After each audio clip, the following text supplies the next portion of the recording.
እሺ እዚህ ጋር ወደ ዋናው ጥያቄ እንገባለን።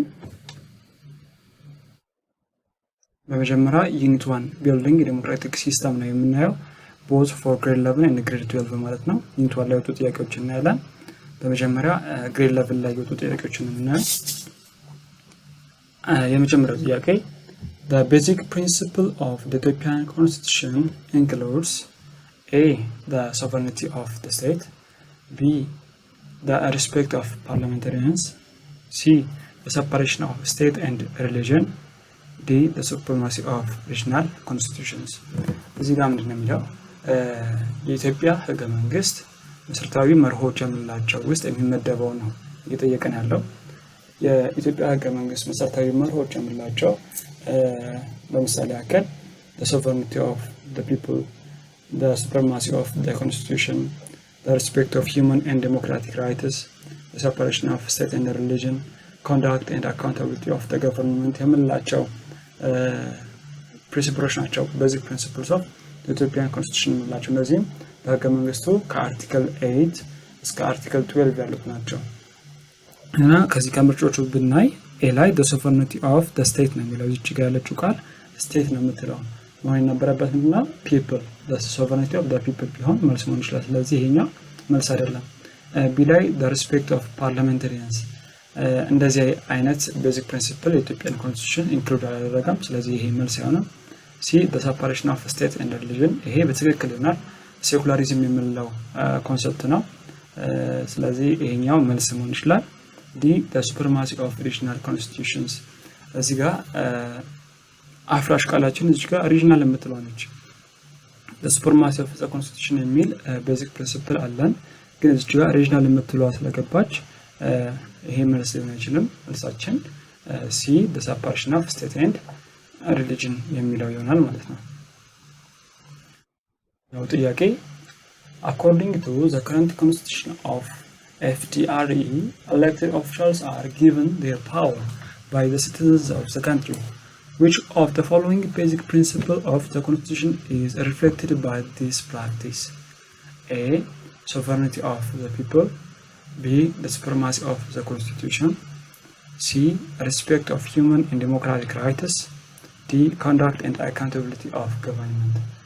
እዚህ ጋር ደግሞ ምንድነው የሚጠይቀን በኢፌሪ ህገ መንግስት መሰረት ኤሌክትድ ኦፊሻልስ የምንላቸው ባለስልጣኖች ወይ ደግሞ ኃላፊዎች ስልጣናቸው የስልጣን ምንጫቸው ምንድነው ነው ጥያቄው።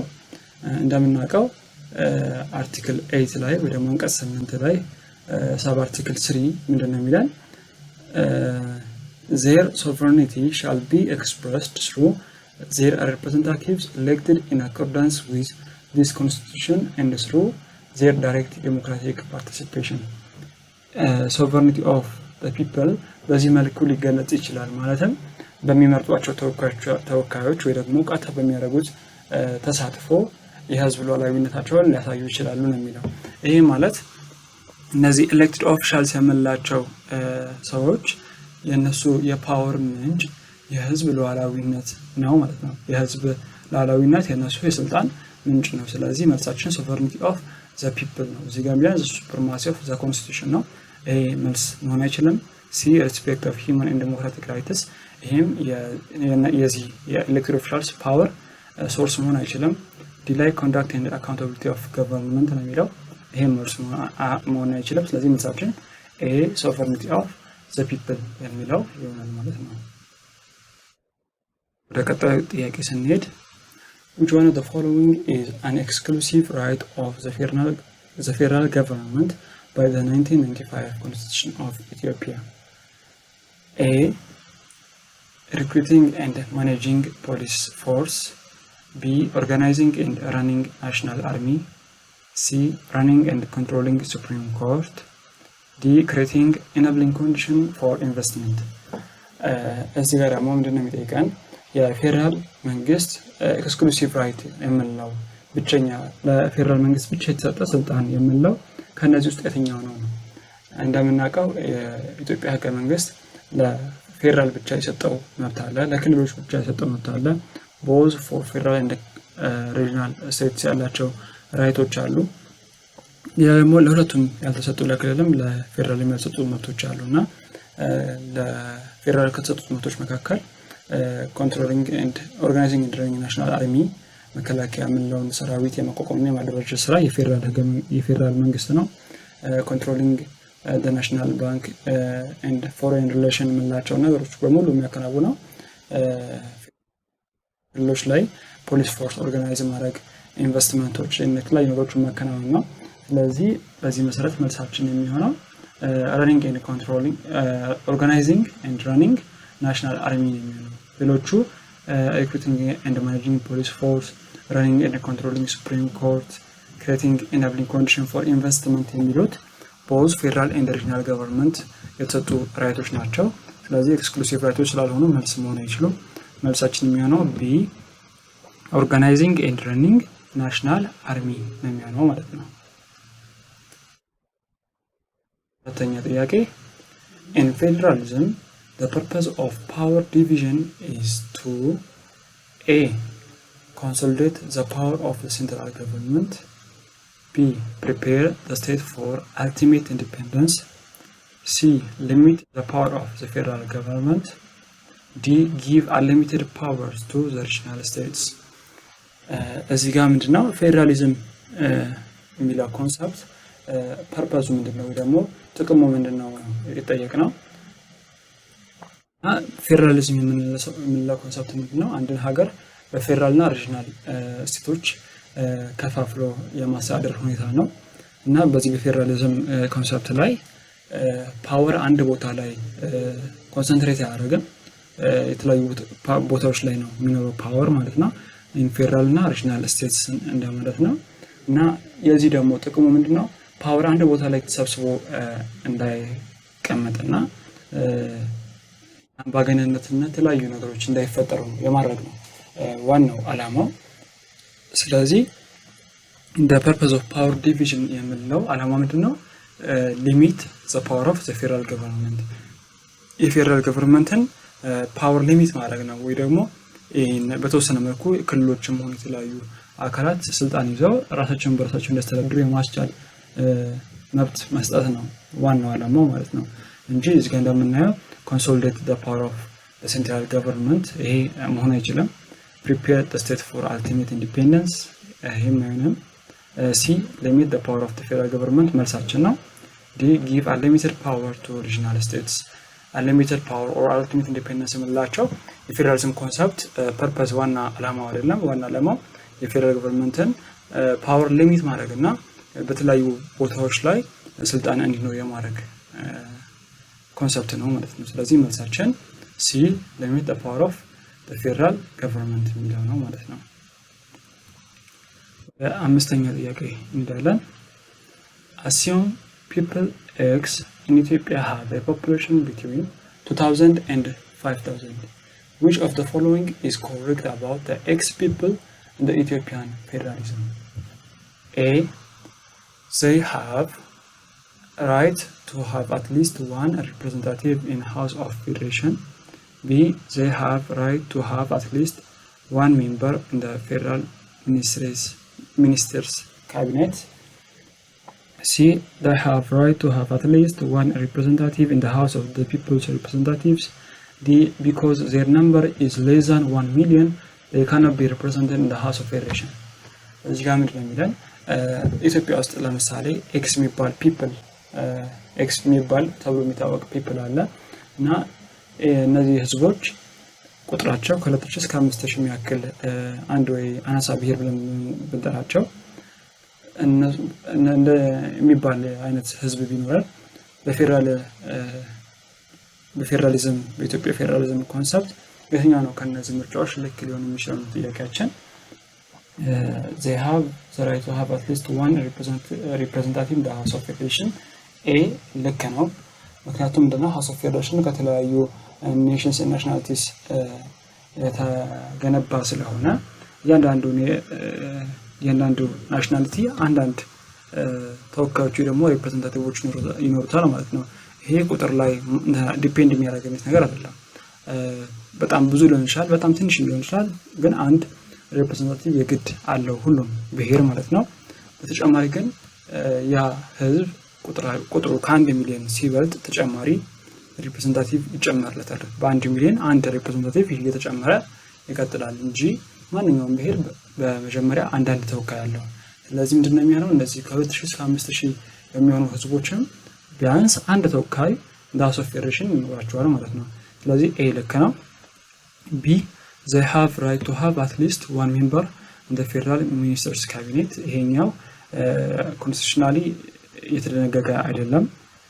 ሲ they have right to have at least one representative the house of people's representatives ይሄኛው በህዝብ ምርጫ እንጂ በብሔር ስሌክት ተደርጎ የሚገቡ አይደለም። ዲ because their number is less than 1 million they cannot be represented in the house of federation ይሄም መልስ ሊሆን አይችልም። መልሳችን ኤ ነው ማለት ነው።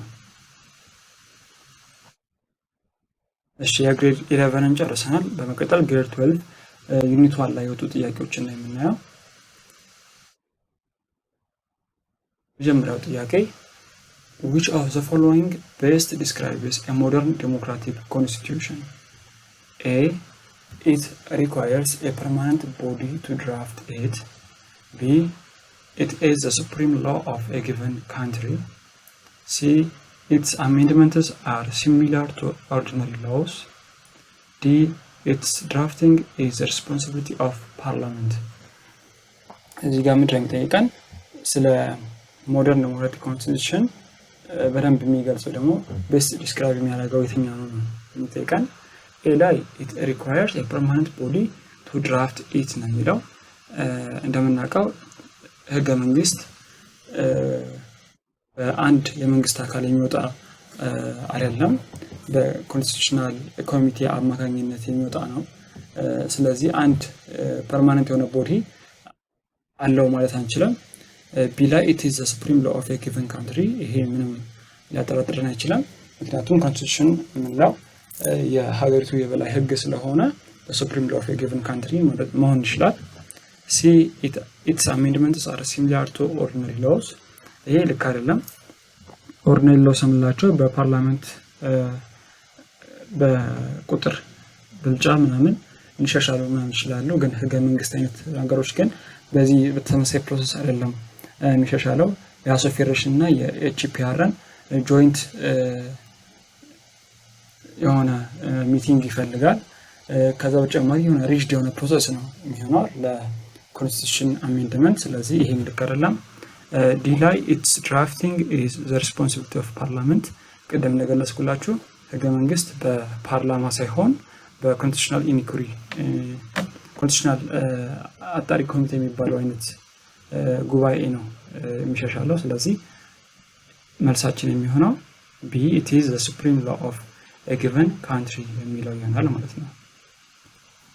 ሁለተኛው ጥያቄ constitutional rights include A. respect for rules and regulations. B. paying taxes willingly and timely. C. getting opportunity to learn in schools. D. positive response to a national emergency call. እዚህ ጋር የሚጠይቀን ህገ መንግስታዊ መብቶች የምንላቸው ነው። ኤ ላይ ብንሄድ respect for rules and regulations ነው የሚለው። ደንቦች ደግሞ መመሪያዎችን ማክበር እንደ ግዴታ የምንወስደው ነው እንጂ እንደ መብት አድርገን አንቆጥረውም።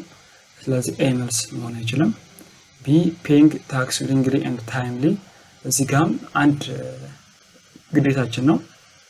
ታክስን በአግባቡ በጊዜ መክፈል በወቅቱ መክፈልና ፍላጎት ማሳየት የታክስ ለመክፈል ፍላጎት ማሳየት የኛ ግዴታ እንጂ መብት ሊሆን አይችልም። getting opportunity to learn in school ይሄኛው ደግሞ ኮንስቲቱሽናል ራይት ከምንላቸው አንዱ ነው። ምክንያቱም ማንኛውም ዜጋ የግብር ከፋይ ስለሆነ በዛ ግብር አማካኝነት የሚመጡ ሶሻል ሰርቪሶችን የማግኘት መብት አለው። ከነዛ ውስጥ አንዱ getting opportunity to learn in schools አንድ መብት ነው። ይሄ መሆን ይችላል፣ መልሳችን መሆን ይችላል። ዲ positive response to national emergency call ይሄኛውም አንድ ግዴታ ነው፣ መብታችን መሆን አይችልም። መልሳችን የሚሆነው በዚህ አጋጣሚ ሲ ይሆናል ማለት ነው። getting opportunity to learn in schools የሚለው ማለት ነው። ወደ ቀጣዩ ስንሄድ ሶስተኛ ጥያቄ Among the following countries, which one can be considered as an example for presidential democracy? A. England, B. Ethiopia, C. USA, D. South Africa. እዚህ ጋር ምድረም ጠይቀን ፕሬዚዳንሻል ዲሞክራሲ የሚባለውን ስርዓት ከሚከተሉ ሀገራት ውስጥ አንዷ ቤስት ኤግዛምፕል ልትሆን የምትችለው ካንትሪ የትኛዋ ነች ነው? ፕሬዚዳንሻል ዲሞክራሲ የምንለው በመጀመሪያ ምን አይነት ዲሞክራሲ ነው? ሌጂስሌቲቭ ኤንድ ኤክስኪዩቲቭ ኦርጋኑ ለየብቻ የሚመረጡ ናቸው። አንድ ላይ አይደለም፣ ለየብቻ ነው የሚመረጡት። እና ፕሬዚዳንት የምንለው ደግሞ የሌጂስሌቲቭ ኦርጋን አባል አይደለም እና ሁለቱም ቬቶ ፓወር አላቸው በፕሬዚዳንሻል ዲሞክራሲ ጊዜ ማለት ነው። ሌላው ደግሞ ማወቅ ያለባችሁ ፕሬዚዳንሻል ዲሞክራሲ ላይ ኮርቶች ኮንስቲቱሽን የኢንተርፕሬት የማድረግ ስልጣን አላቸው እና ለፕሬዚዳንሻል ዲሞክራሲ ደግሞ ቤስት ኤግዛምፕል የምንላት ዩኤስኤ ነች። ዩኤስኤ ፕሬዚዳንሻል ዲሞክራሲ ነው የምትጠቀመው። ስለዚህ መልሳችን ዩኤስኤ ሲ ነው የሚሆነው ማለት ነው። ሌሎቹ ሌላ ስርዓት ነው የሚጠቀሙት። ለምሳሌ እንግላንድ ፓርላሜንታሪያን፣ ኢትዮጵያ ልክ እንደዚህ አይነት የተለያዩ ስርዓቶችን ነው የሚጠቀሙት። ስለዚህ መልሳችን ሲ ዩኤስኤ ነው የሚሆነው ማለት ነው። ወደ አራተኛ ጥያቄ እንዳለን which of the following is correct about the Ethiopian constitution? A. State laws can decide against it. B. It is the supreme law of the land.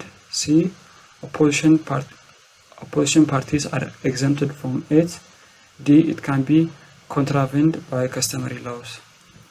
እዚህ ጋር ተመሳሳይ ጥያቄ ነው። ስለ ኢትዮጵያ ህገ መንግስት ትክክል የሆነ የትኛው ነው የሚለው ስቴት ሎውስ ካን ዲሳይድ አጌንስት ኢት ማለት እነዚህ የክልል ኮንስቲቱሽን የምንላቸው ነገሮች ከዋናው ህገ መንግስት ጋር የሚቀራረኑ አይነት ኮንሰፕቶችን ይዘው መምጣት ይችላሉ ነው የሚለው። ይሄ በፍጹም መሆን የለበትም።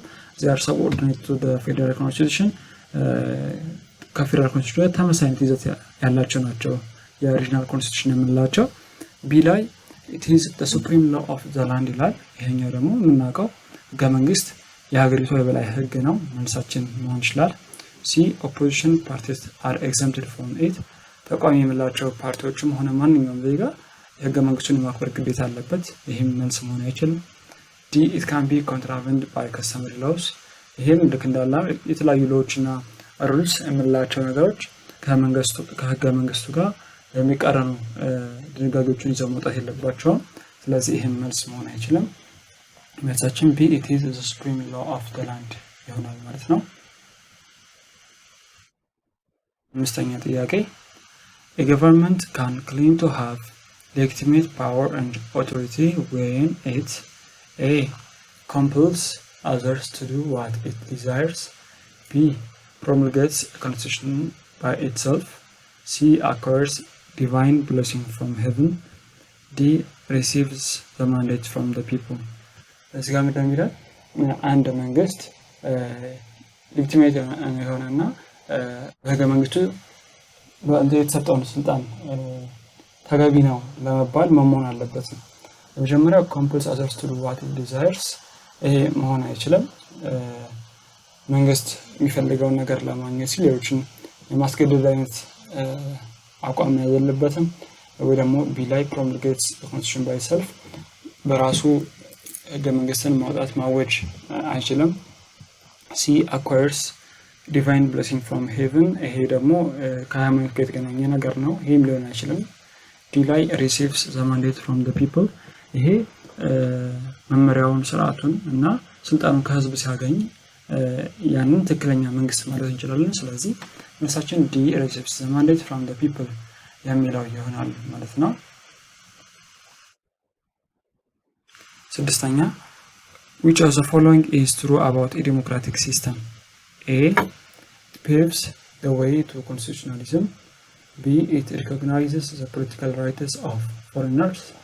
C. It doesn't allow extra constitutional authorities. D. It cannot be practiced in the absence of a democratic constitution የሚላል። ስለ ዲሞክራቲክ ሲስተም ትክክል ሆኖ ነው እዚህ ጋር የሚጠይቀን። A democratic constitution paves the way for constitutionalism እንደምናውቀው constitutionalism may be defined as an ideology which advocates that everything in a state and every action of the government should be in accordance with the constitution. Democratic system የምንለው ላይ ምንድነው ኮንስቲቱሽን የምንለው ኢንስትሩመንት አለን እና ይሄ ኢንስትሩመንት ደግሞ ሁሉም አካል የሚያከብረውና የሚገዛው ኢንስትሩመንት ነው እና ይሄ ዴሞክራቲክ ሲስተም ለኮንስቲቱሽናሊዝም መንገዱን ያደርጋል ወይ ደግሞ ያመቻቻል ማለት ነው። ሌላ ቢ ላይ it recognizes the political rights of foreigners መልስ መሆን አይችልም። C it doesn't allow extra constitutional authorities ይህም መልስ መሆን አይችልም። D it cannot be practiced in the absence of a democratic constitution ስለዚህ መልሳችን A it paves the way for constitutionalism የሚለው ይሆናል ማለት ነው። ሰባተኛ the democratic system in which the prime minister is a member of parliament and head of the executive branch is A parliamentary democracy, B constitutional democracy, C presidential democracy, D republican democracy. እዚህ ጋር የሚጠይቀው ምንድነው ፕራይም ሚኒስተር ወይ ደግሞ ጠቅላይ ሚኒስተሩ የፓርላሜንቱ አባል የሚሆንበትና የኤክስኪዩቲቭ ብራንች ሄድ የሚሆንበት የዲሞክራሲ ስርዓት የትኛው ነው የሚለን ቀደም እንደነገርኳችሁ ፕሬዚደንሻል ዲሞክራሲ ላይ ፕሬዚዳንቱ ከሌጂስሌቲቭ ወይ ደግሞ ፓርላሜንቱ ውጪ ነው ስለዚህ ፕሬዚደንሻል ዲሞክራሲ የምንለው ለዚህ መልስ መሆን አይችልም። ሌላ ኮንስቲቱሽናል ዲሞክራሲ እና ሪፐብሊካን ዲሞክራሲ የምንላቸው በዚህ ስርዓት ውስጥ ሊካተቱ አይችሉም።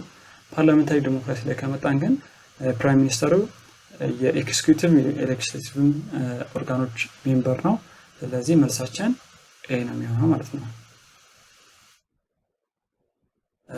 ስምንተኛ which of the following is true about foreign policy of Ethiopia? A it maintained the approach of the last government.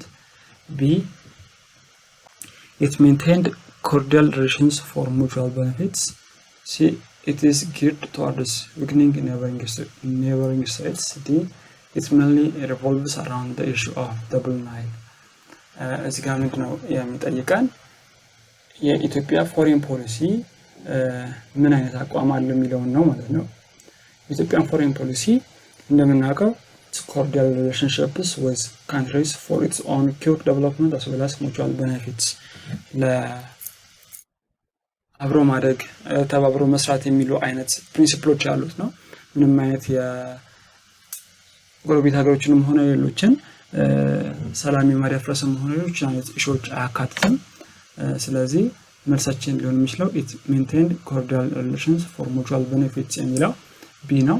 ሌሎቹ ከዚህ ስለሚቀራ ነው መልስ መሆን አይችሉም። መልሳችን ቢ ነው ማለት ነው። ዘጠነኛ ጥያቄ transparency refers to A exposing every national secret to prove that governments are weak.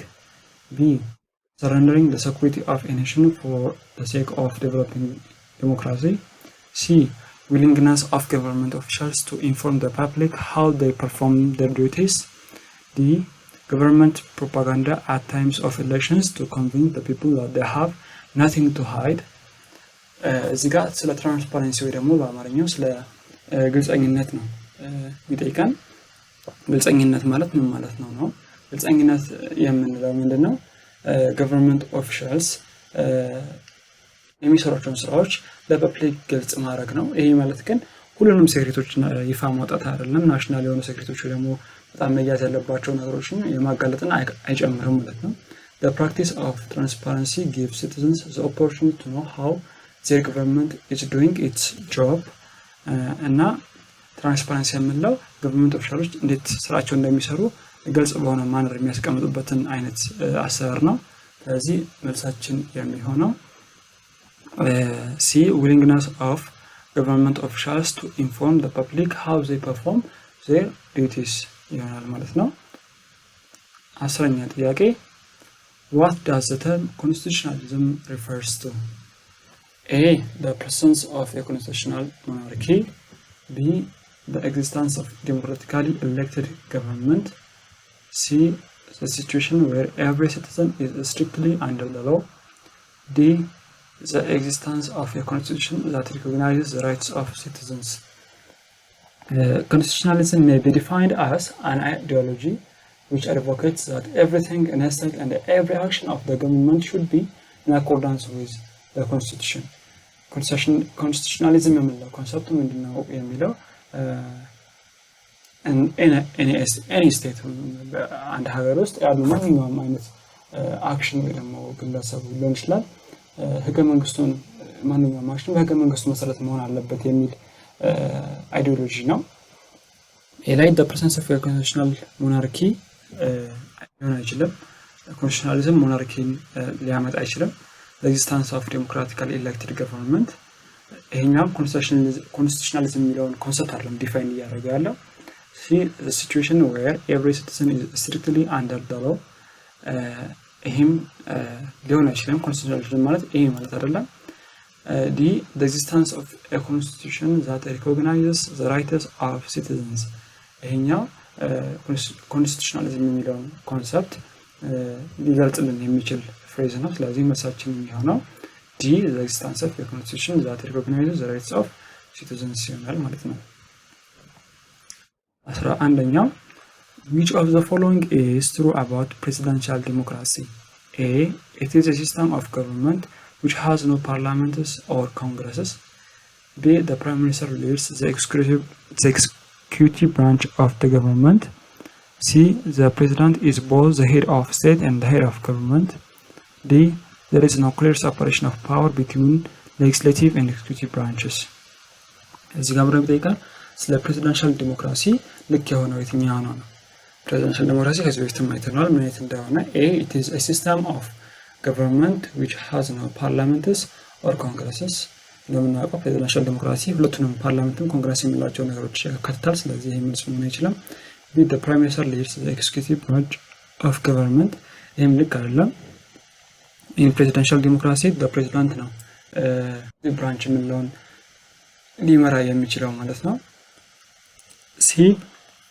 The president is both the head of state and the head of government. ይሄኛው ለፕሬዚዳንሻል ዲሞክራሲ ትክክል ነው። ፕሬዚዳንት የሚለው ለሄድ ኦፍ ስቴትም ለሄድ ኦፍ ገቨርንመንትም ስራውን ይወጣል። D. There is no clear separation of power between legislative and executive branch. ይሄ ልክ አይደለም። ከሶስቱም የዲሞክራቲክ ሲስተሞች ፕሬዚዳንሻል ዲሞክራሲ በቼክ ኤንድ ባላንስ ሲስተም ወይ ደግሞ ሰፐሬሽን ኦፍ ፓወር በመላው ሲስተም ውስጥ ኢፌክቲቭ የሚባለው አይነት ሲስተም ነው። ስለዚህ መልስ መሆን አይችልም። መልሳችን C. The president is both the head of state and the head of government የሚለው ነው የሚሆነው ማለት ነው። 12ኛ ጥያቄ which of the following is correct about constitutional rights and obligations? A. Freedom of expression without interference cannot be limited in any way. B. Paying tax is the most important constitutional obligation in Ethiopia is paying tax. C. In a democratic system, civil society organizations are responsible to defend the rights of citizens. D. Democratic constitutions clearly stipulate the rights and obligations that citizens and their governments have. እዚህ ጋር ኮንስቲቱሽናል ራይትስ ኤንድ ኦብሊጌሽንስ ስለምላቸው ነገሮች ልክ እንደተኛው ነው የሚለን A. ላይ ፍሪደም ኦፍ ኤክስፕሬሽን without interference cannot be limited in any way. ፍሪደም ኦፍ ኤክስፕሬሽን የምንለው without any interference የምንለው ነገር የራሱ የሆነ ሊሚት አለው። የሰውን ለምሳሌ የሰውን እንትን መንካት የለብንም፣ የሰውን ክብር መንካት የለብንም ወይ ደግሞ ያልተፈቀዱ ነገሮች ላይ freedom of expression without any interference የሚለው ነገር ሊኖር አይችልም። ስለዚህ እኛ መልስ ሊሆን አይችልም። በአንም መልኩ ሊሚትድ ሊሆን አይችልም እዚህ ጋር የሚለው አንዳንዴ ሊሚት ነው የሚሆንባቸው ጊዜዎች ስላሉ መልስ መሆን አይችልም። B. Paying tax is the most important constitutional obligation in Ethiopia is paying tax. እዚህ ጋር ተደግሟል። ግን paying tax the most important constitutional obligation paying tax our obligation ነው። ግን እዚህ ጋር the most important ብሎ ነው እዚህ ጋር ያወጣው። በዚህ ምክንያት የኛው መልስ ሊሆን አይችልም። C. In democratic system, civil society organizations are responsible to defend the rights of citizens. Civil society የምላቸው ምንድነው well-being of the society ላይ ነው የሚሰሩት። የህብረተሰቡን ችግር መቅረፍ ላይ መሰረታዊ ነገሮችን ነው በመሰረት የሚሳተፉት እንጂ እነዚህ defend rights of citizens ወይ ደግሞ ሌሎች አይነት አክቲቪቲዎች በማድረግ አይታወቁም ማለት ነው። ዲ democratic constitutions clearly stipulate the rights and obligations that citizens and their government have democratic constitution የምላቸው citizens ወይ ደግሞ የዜጎችን መብቶችና ግዴታዎችን በትክክል ይገልጻሉ ይዘረዝራሉ ስለዚህ መልሳችን የሚሆነው ዲ democratic constitutions clearly stipulate the rights and obligations that citizens and their government have የሚለው መልሳችን ይሆናል ማለት ነው